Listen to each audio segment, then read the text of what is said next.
What's going on, football fans? Welcome yet to another thing of Pound for Pound. We're doing it live like we always do on Tuesdays. As you'll probably notice, we got a little bit of a different setup than normal.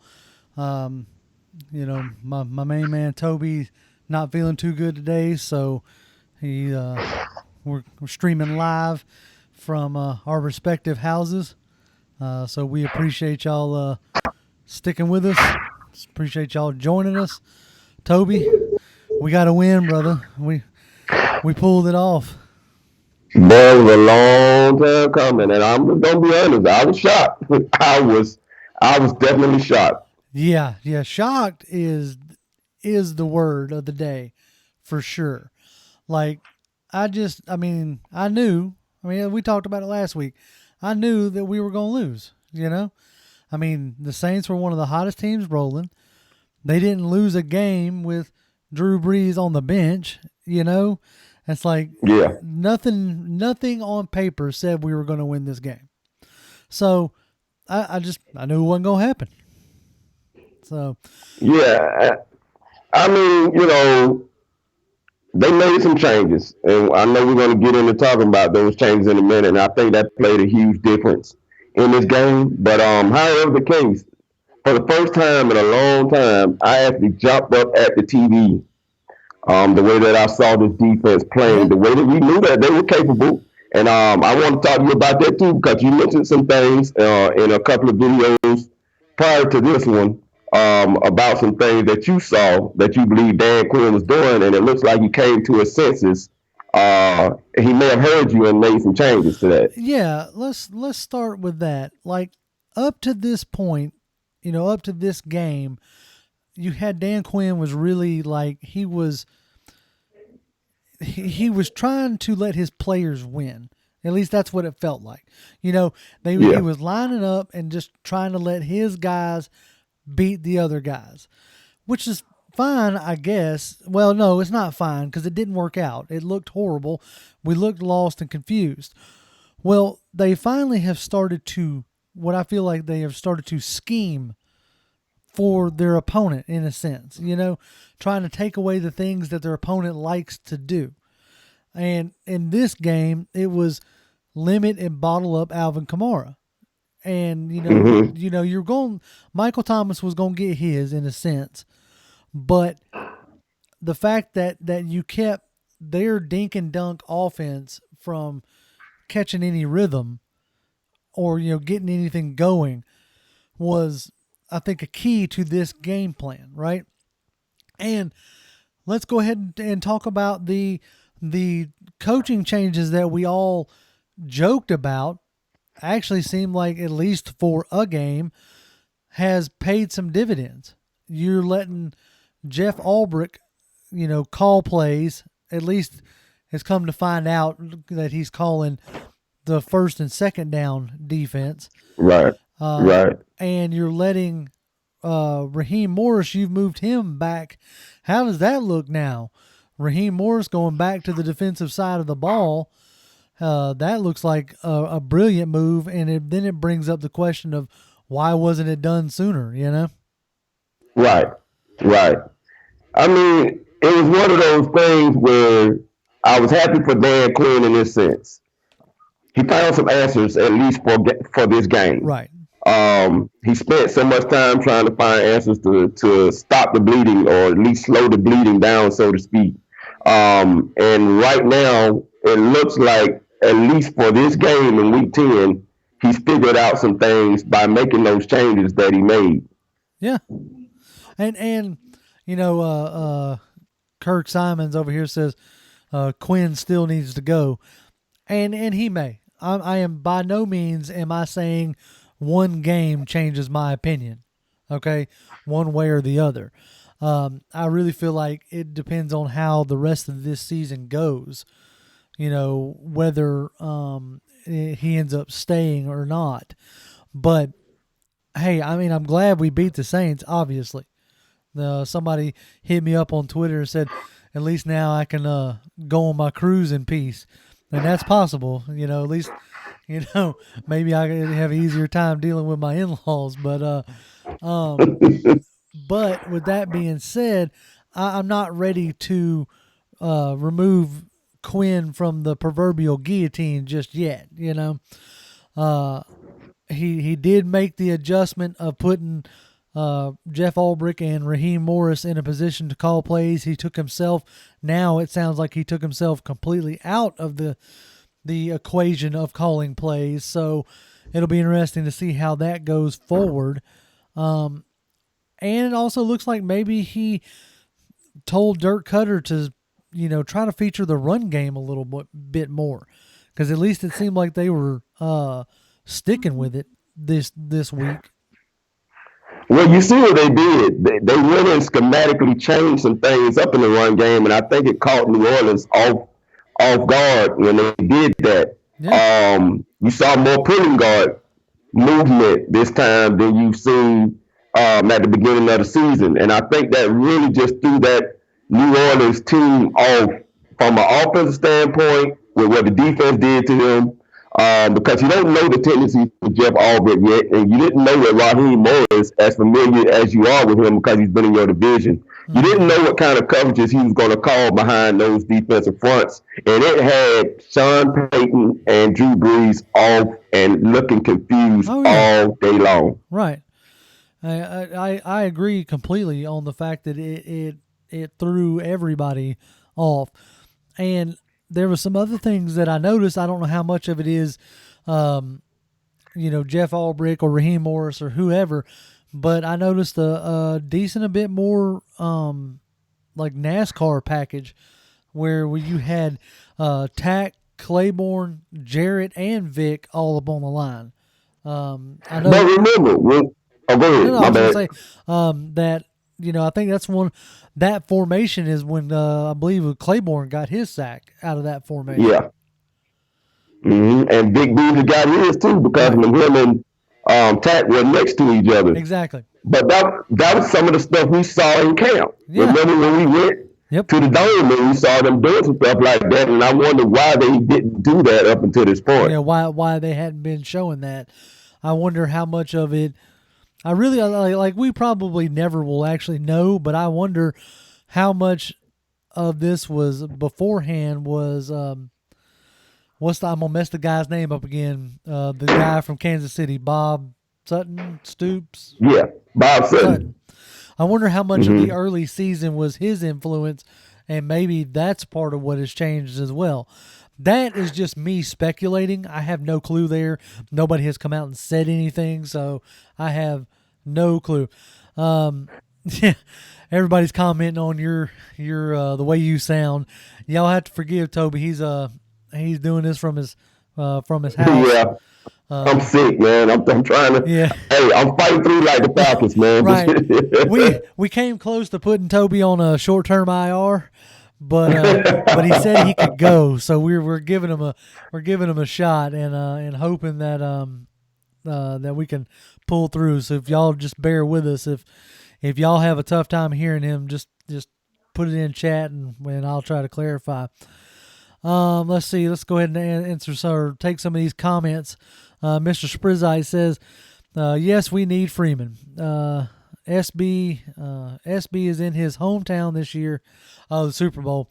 Okay, I got you. He'll be running hard the rest of the season for the chance at a wild card. Yeah, I mean, hey, look, Freeman, while he was on the field, looked pretty good. He looked like he's getting closer to like his old self, in a sense, because they finally look like they're blocking for him. They were actually opening up some holes, which was good to see this week. Against a talented Saints defensive line. So keep that in mind, Let's see. Michael Sykes says, do you think the Falcons can run the table? I mean, can they run the table? Sure. I don't see them running the table. I mean, that's just me. Like I said, one game does not make the rest of the season. I'm glad we went into New Orleans and won, but I'm not 100% sure if we can run the table. I feel pretty good, but let's be realistic. We need more than one game to say that. Now, if they come out and beat Carolina next game, then if they start to show that consistency, then yeah, anything's possible. Cody Paul says Hill already showed he can ball. Last year, he couldn't get any yards from the bench. I'm not even surprised. Yeah, no, Brian Hill looked good. What do you thought about the way he looked taking over for Devontae Freeman? I mean, it's no shock to me. And on top of that, man, he has a lot of fire in him. You see the passion in him when he gets big runs. I think he had a good game against Carolina at one Yeah. time. I don't the year before or last year. He had a good game against them. He was chirping at them when he was having some nice runs. He broke off on them. So if he gets the chance to lead this week coming up, I think he'll be looking forward to the No, challenge. I agree completely on that. I am looking forward to him leading. Now it hasn't come out yet one way or the other whether Devontae's in or out. Looks like he's probably going to miss at least a week or two. But they did release the depth chart, and they had Brian Hill ahead of Kenyon Barner as the number 2 with Ito Smith on IR. So it'd be interesting to see if he can't go. If Devontae Freeman can't go, it'll be good to see Hill, and maybe we actually get to see Quadre Olison. That would be interesting. Let's see. Uncle Javon says, I'm late, but did y'all address how McGarry handled Cam Jordan? No, we hadn't addressed that yet. Caleb McGarry is starting to put himself a decent rookie resume together. Let's see. He held Cameron Jordan in check. He held Chandler Jones of the Cardinals in check. He's held some pretty good pass rushers in check this year. Yes, specifically Yeah. Cameron Jordan, man, who remember at the draft when he found out we drafted 2 offensive linemen, was talking about he's looking at them as fresh meat. Right. Um, I think Caleb had him shocked as well. You can see it in his face. He was not expecting what he got Oh, out of yeah, the no rookie. doubt. Yeah. Caleb, yeah. Jew Talk Sports says Caleb McGarry is a dog. Yeah, he's got that dog in him. He's got what we were looking for. You brought up the Carolina game for Brian Hill. Cody Paul mentioned that he was 115 yards rushing last year against Carolina. So yeah, he did have a good Yep. game there for Yep. sure. Thank you, Yeah, Cody. appreciate that, Cody. See, R2K says hopefully we get Chris Lindstrom back. Yeah, that'd be nice. I wouldn't mind Lindstrom finishing out the year, and we can really see what we got in that right side. Ghost Pepper says, I hope Freeman makes a speedy recovery, but I'm not going to pretend like I ain't ready to see Olison in the Hill show. I agree with that. I want to see what we got in Quadre Olison, and I want to see what we got in Brian Hill, because we're going to have to make some tough decisions next year, regardless of who the GM or coach is. So I'd really be interested to see what we got there to maybe save some money, on that aspect. I'm trying to look back. What else stood out to you in? I want to say this. I'll try to maybe give you a talking point here. I was somewhat disappointed with the offense in this game. Yeah, we scored 26, but how many more points could we have scored? You know what I'm saying? Like, it could have been a bigger blowout than it was, because they kept shooting themselves in the foot when we got into the red zone, whether it was false starts or what have you. It was just a poor showing in a lot of ways. Well, a lot of that kind of got negated because of what the defense did. But they were 2 for 5 in the red zone, which is definitely Right. not good. That wasn't even half. But usually in these types of games, you do need to score against a high-powered offense like the New Orleans Saints. But because the way the defense played, it actually overshadowed what we were doing or not doing, in my opinion, in the red zone as far as the Atlanta Falcons Yeah. offense went. No, I And that was the yeah, I difference. I agree with that completely. I mean, I went back and have rewatched the game a couple times now, and that was something that I noticed is like, man, we should have had at least 30. We should have been over 30 in that game for sure. Yeah. But it still seemed like, now granted, like I said, now the Saints have a good defense. That is what has kept them winning games. So to be able to at least score 26, I think that was real good. Obviously, I mean we won the game, but Yeah. the part that made me chuckle as I was rewatching the game, I didn't really realize it, but the Saints didn't score at all in the fourth quarter. Like they kicked their third field No, goal late in the third quarter, and we held them scoreless. And it seemed like they were living in our red zone. Like it seemed like they were living on but you our know side what? of the field, and yet we still kept them scoreless. But they were only there 3 times, Yeah. according to the stats, and they went 0 for 3 when they scored those field goals. I mean, for the first time, you got Drew Brees, that offense actually scoring the same amount of points as his jersey number. True. And if I ain't mistaken, that was the first time in the Drew Brees, Sean Payton era that they hadn't scored a touchdown at home. So, Yeah, it's yeah, been a Casey while. Matthews over here that says they couldn't even score in garbage time. Yeah, no, that's true. And they Man, tried. right there towards the end, when it looked like they was fixing to get a touchdown right at the end of the game, I was like, man, y'all got to hold them. You know, I wanted it just so bad for them not to get a touchdown, and so for them to hold them and keep them out of the end zone, that was great. That was absolutely great. Yeah. But I tell you what really caught my attention about the Yep. defense is what they did against Sean Payton at fourth down attempts. You know, Sean Payton is one of the best when it comes to fourth down conversions. And for you to make that offense go 0-3 on fourth down conversion, that was Oh man, huge. that was massive. That was absolutely massive. You know, we sit here and talk about like how we want to see if it's going to go forward. I mean, if you really want to talk about it, they only allowed a field goal in the second half of the Seattle game, and so if Mm-hmm. they picked it back up in the bye and played a full game of good defense. So maybe this is the turning point. Maybe this is the defense has finally turned the corner. Now again, I'm not saying that we're going to win out, but we might be out of the Chase Young sweepstakes unless we trade up huge. You know, at this point, I'm not even worried about Chase Young, to be honest with you, man. But I tell you what, though, what Grady Jarrett basically did almost Oh by man, himself, single-handedly dismantling that offensive dude. line, double and triple teams. Just imagine him having a running mate next to him next season. That's what we need to be focused on. He needs a running No, mate with I him, man. agree. I mean, I like Taylor Davidson or Tyler Davidson. I like him. I wouldn't mind re-signing him, but I would like another force, next to Grady Jarrett, and hell, I would like a force opposite attack because I think that's what Tack really needs. I mean, I know the stat sheet doesn't necessarily indicate it, but Tack was the reason Vic got a sack, first of all.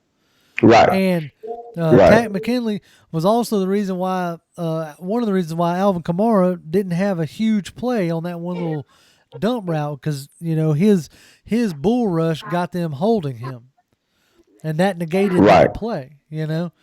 So that was I mean Tack, like I said, there's a lot of people out there that want us to give him as much heat as we give Vic Beasley, and I'm willing. I'll give heat to anybody. You know that, but Tack is at least affecting the game on generally on a weekly basis. So let's see. Let's take some more. Savage Dragon says, and we usually suck at stopping fourth down attempts. You're right. We normally do. But they drew up good. Raheem Morris did a good job on that one. Falcons fan extraordinaire says DQ was sniffing glue in the first half of the season. Could have had a competitive year had he pulled his head out of his posterior. That's possible. Like, yeah, I mean, what begs the question is, where were these changes at after the third or fourth week?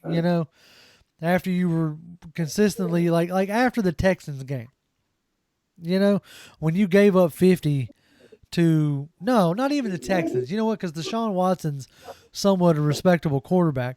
How about after the Tennessee game?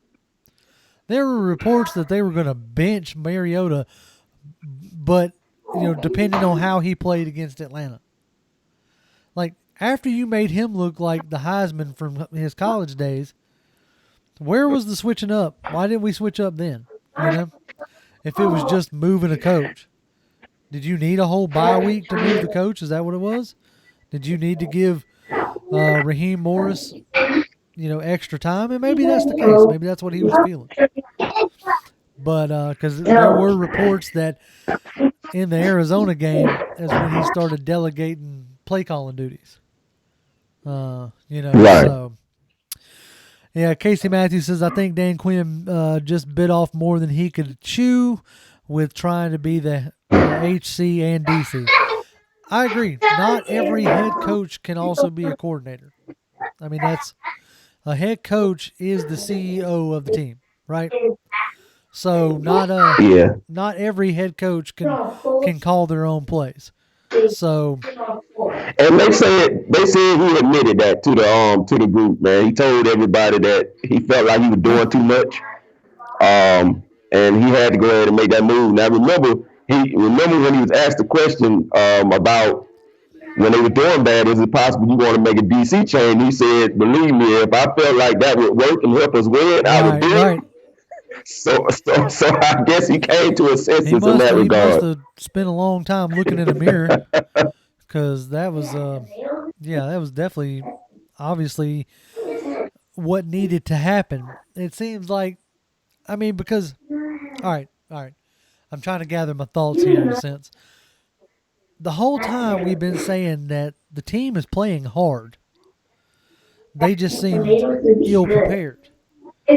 So, and to a man, they all still sung the praises of Dan Quinn. And you can see that they were trying, to play for him and trying to do good. It's just that they were, I mean, it's hard to overcome bad play calling. It just is. Yeah. No passion is there with that. If it's a deal where, a fresh set of eyes in the sense of Jeff Ulbrich and Raheem Morris taking over and splitting the play calling duty, I don't know how much I like that, but that's just it just seems kind of odd to me. That's all.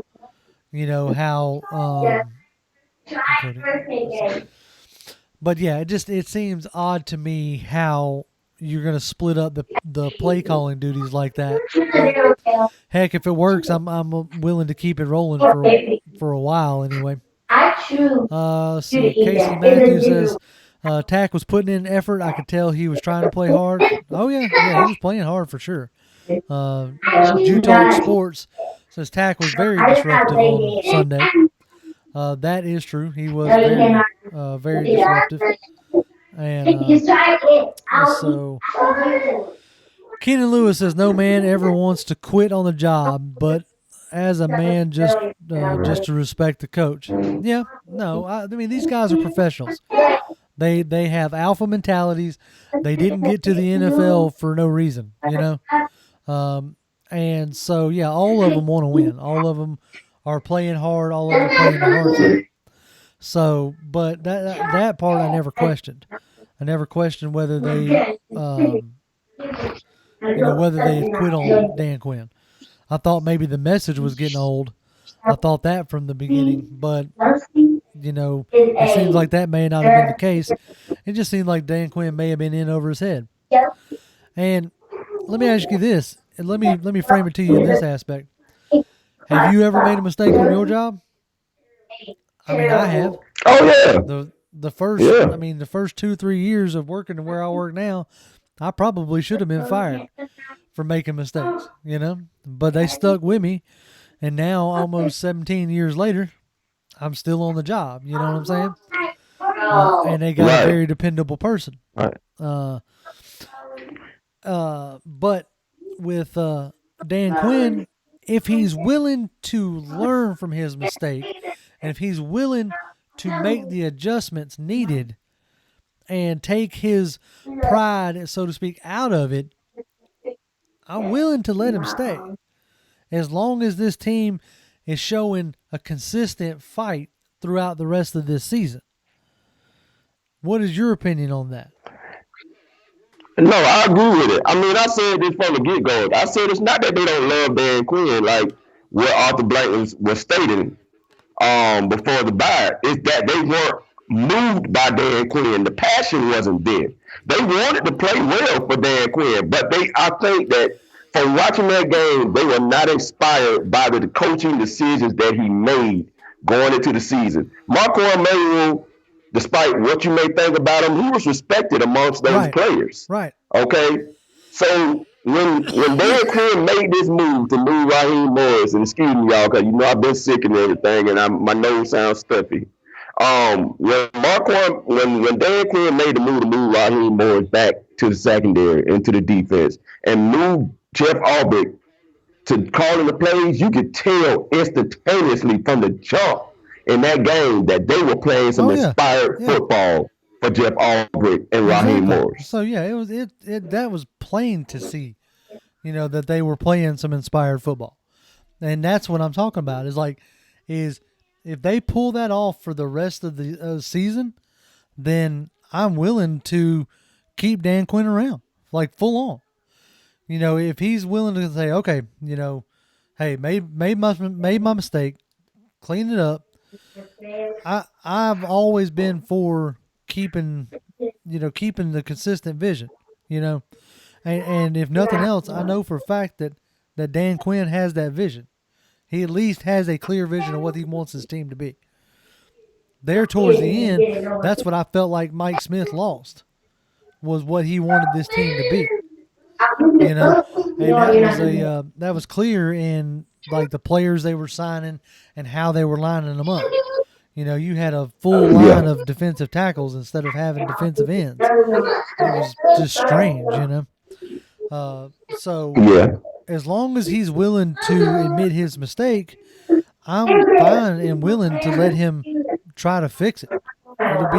It'll be interesting to see how the rest of this season goes for sure. Falcons fan extraordinaire says that Tennessee disaster was when the season went downhill. Change should have been made then. I agree. Like, whether you think Dan Quinn should have been fired in season or not, the changes should have started after that Tennessee debacle. After we let them come in here and make us look like idiots, the Tennessee game, that should have been when things changed up. James Grand Champ says, too little, too late. This season is shot. Don't start winning now and screw up a great draft pick. That's going to be the sentiment of a lot of people. That's going to be the sentiment of a lot of fans. If we start winning, that especially if we end up something like 6-10, if we win 4 more games and put us out of a top 5 draft pick, there's going to be a lot of salty Falcons fans. I mean that's the case most definitely. I mean, I'm sure a lot of fans are saying, why in the world we didn't start this before?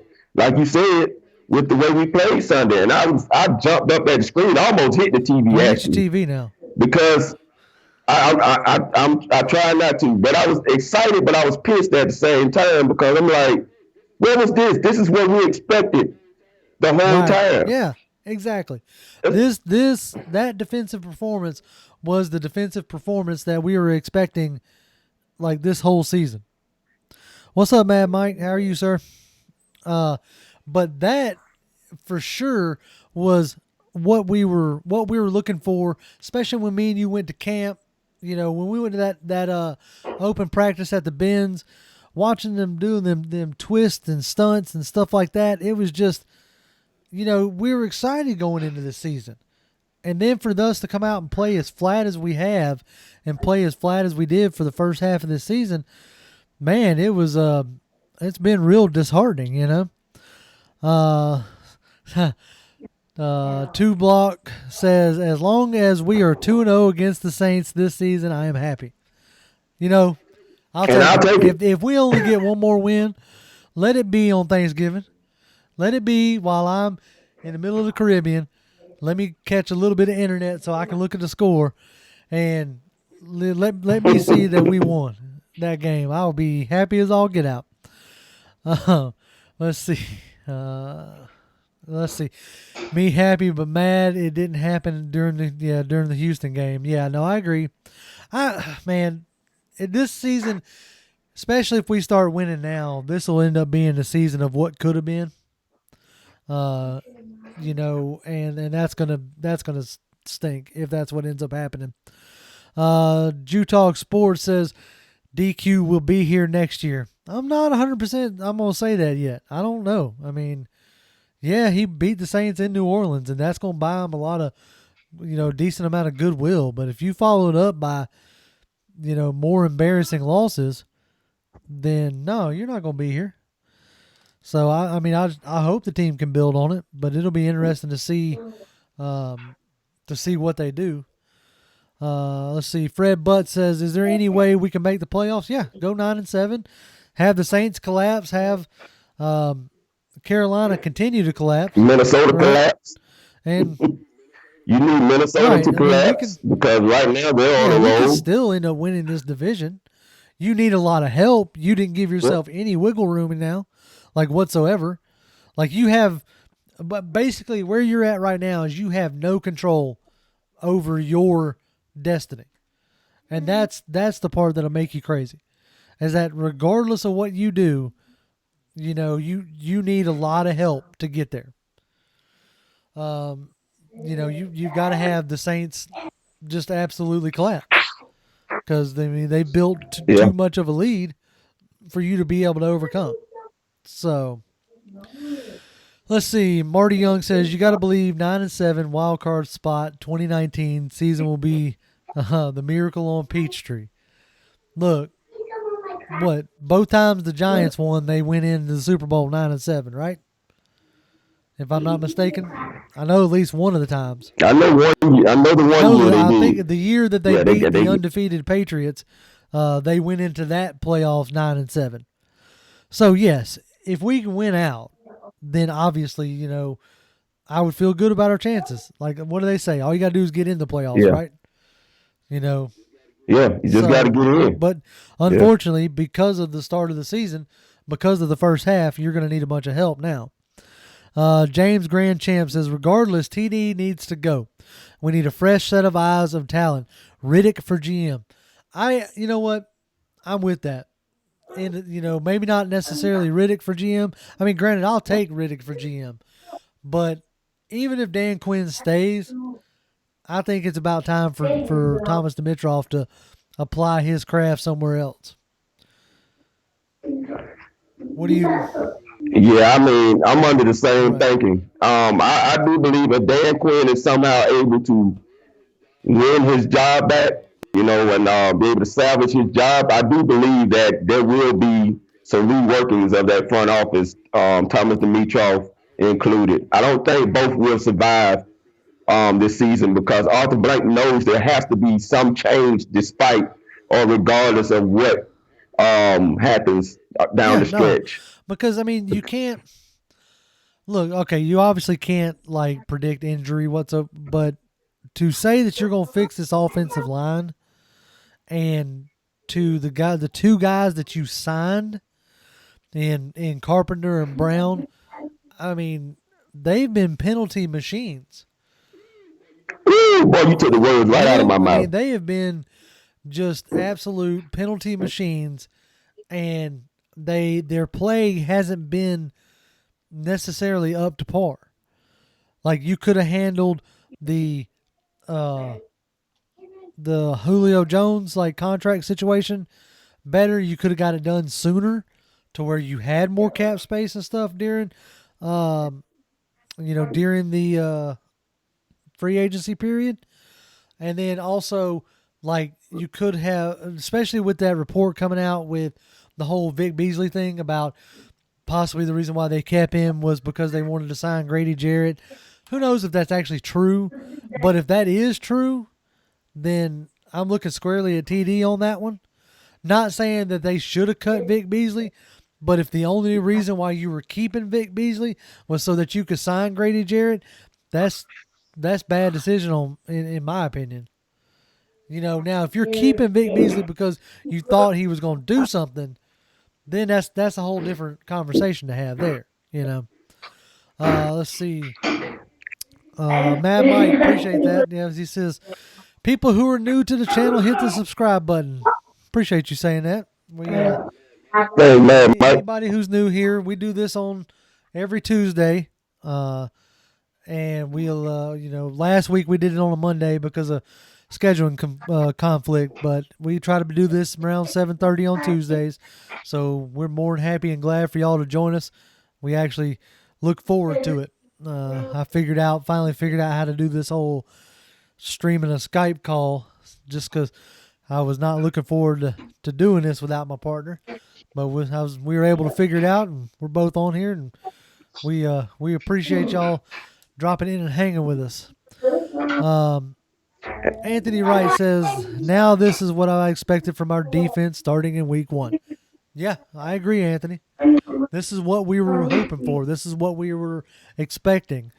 This is what we saw at training camp. I know we keep saying that, but it's the case, This is what we saw. Yeah. Yeah, it was. You know what? Okay, let's talk about Raheem Morris. We talked about him, calling the third down plays and all this other jazz, but we haven't talked about him bringing a calming force to a young secondary group, to Isaiah Oliver, to a Kendall Sheffield, to a Jordan Miller, and even maybe reinforcing and backing up, like, thought process wise, with Ricardo Allen. Ricardo Allen is that leader, but if he was starting to second guess, Jerome Henderson or whatever, maybe having a calming force as Raheem Morris on his side, probably boosted his confidence. I mean, here's the thing that Raheem Morris brings, and I always knew this about him. He has a way of saying things that gets you to believe. Okay, he can sell you a rock. That's just how good he is. Okay, I've always known that about him with the things that he says out of his mouth. He can come up with the right words and sell you that rock, and you get on bought that rock, and that rock won't do two things for you. Okay, but that's what he does. He gets you excited. He builds you up with confidence, and then you want to go out there and you want to build on that and establish what he's laid down for you. And Jeff Albrecht is the same way, which makes these two a good combination. Yeah. I mean, let's be honest. Yeah. And let's also talk about the fact that they finally did something that we had talked about repeatedly before.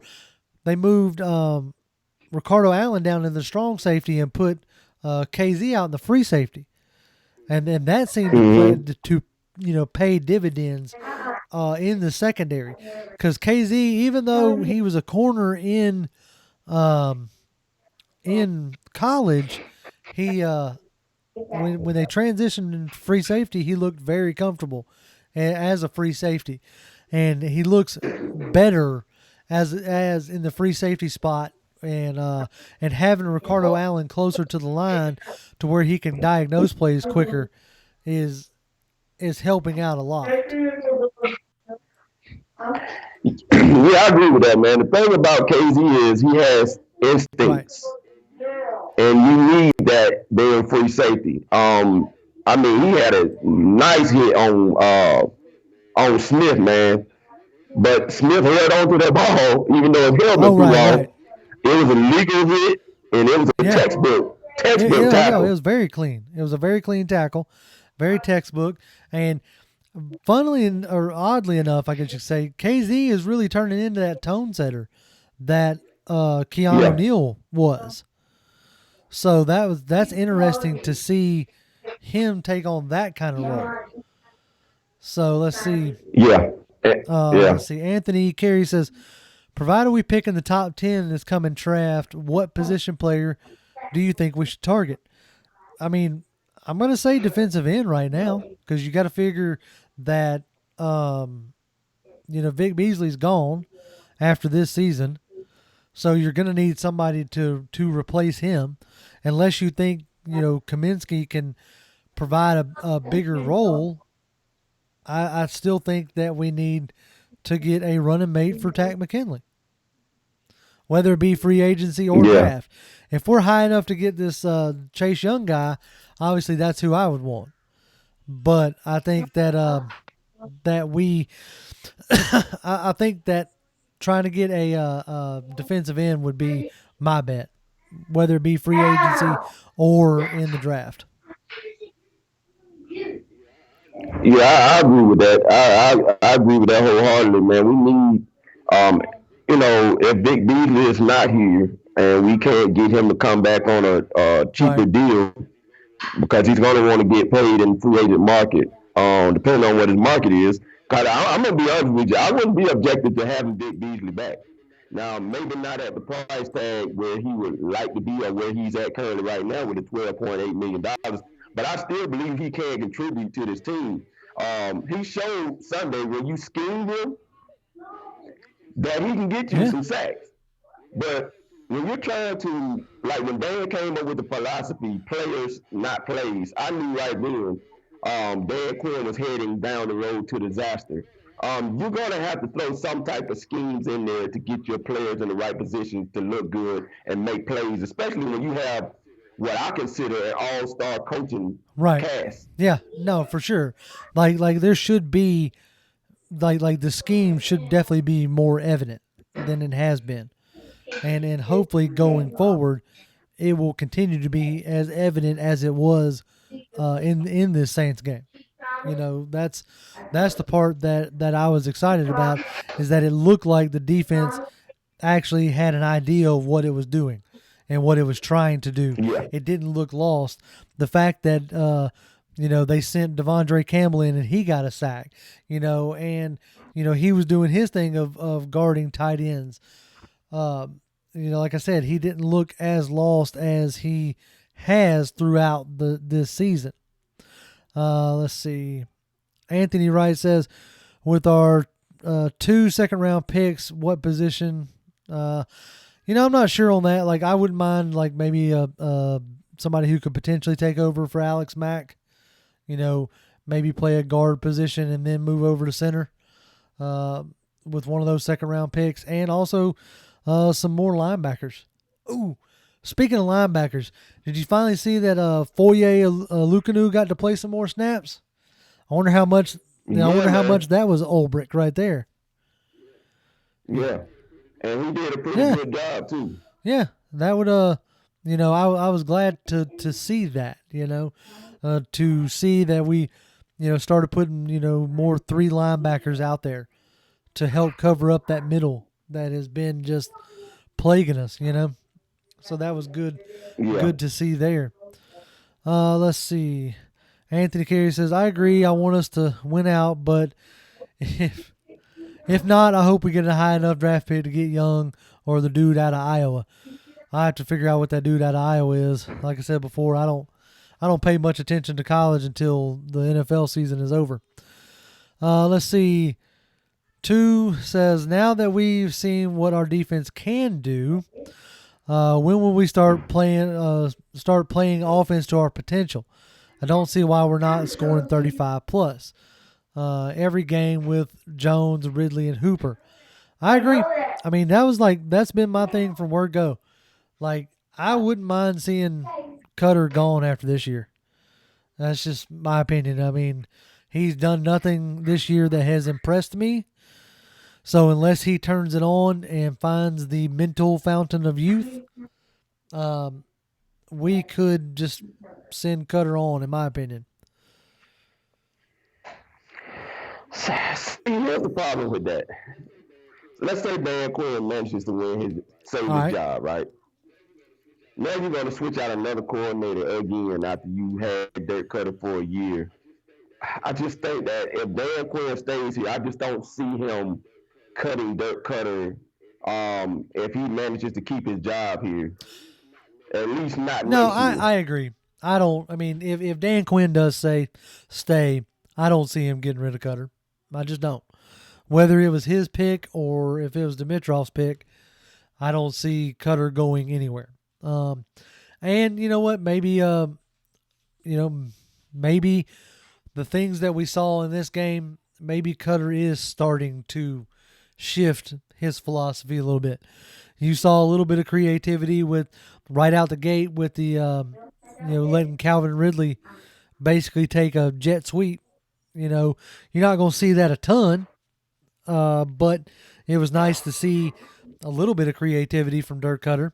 I like to see that Dirk Cutter stuck with the run game. That was nice to see. Because, 34 yeah, attempts. I mean, because what that translated to is something that we talked about from 2017, right? 2017, you had basically a ball control offense, which allowed the defense to stay fresh. Okay? What did we do against the Saints? Time of possession. We had, at one point in time, we had the ball 30 minutes to their 20 minutes. And that was wearing their defense out and keeping our defense fresh. So if that needs to be the formula going forward, I'm fine with that. How do you think, in a lot of ways, what do you think, Baltimore is doing up there with Lamar Jackson and running that ball? They're playing a ball control offense. So, yeah, I'm definitely with that. And it helps to have a quarterback like Lamar Jackson, too. Right, yeah. The Madden moves he was putting on Cincinnati Saturday, boy. It was crazy. Matt Ryan had more rushing yards than Alvin Kamara. I mean, if you'd have told me that going into the game, I would have thought you were on something, Which resulted in 2 first downs for us at different times, but they were very critical first downs. Archangel says Dan Quinn is not the real problem. He just needs to give a bit more passion and light some more fire to our team. Archangel believes Dimitrov is the problem.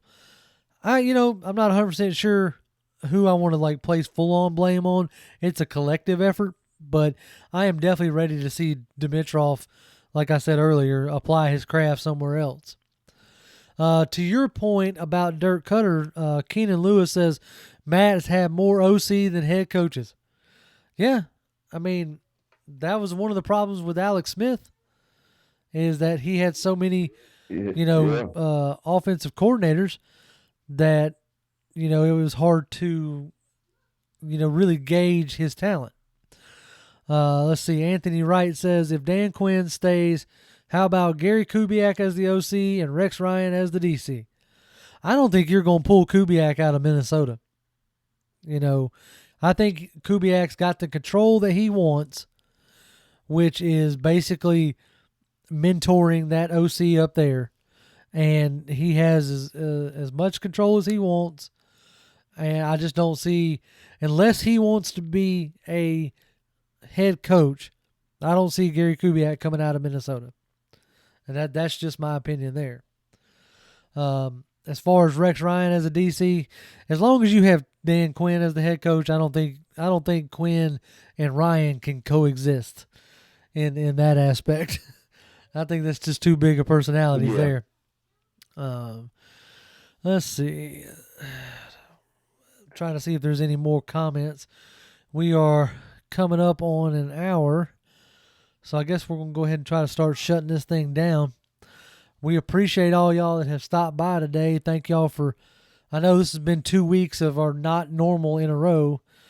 1 week on a different day, this week a different setup, but we appreciate y'all hanging with us this week. And, hopefully we'll be back talking about another road win up in Carolina, because that would be great,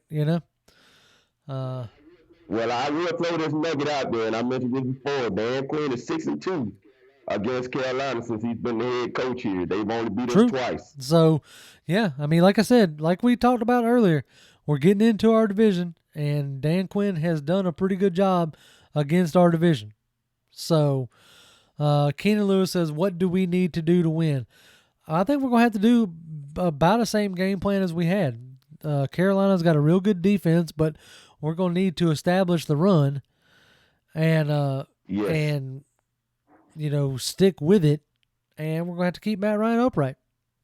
I don't think you have to worry so much about their offense other than trying to bottle up Christian McCaffrey, which is proved to be hard to do this year because I think he's leading the league with touchdowns right now. So trying to bottle him up is going to be the key to winning that game, I think. So, All right, guys. Well, y'all take care. We appreciate all y'all's support. And as always, Falcons fans, rise up. Rise up.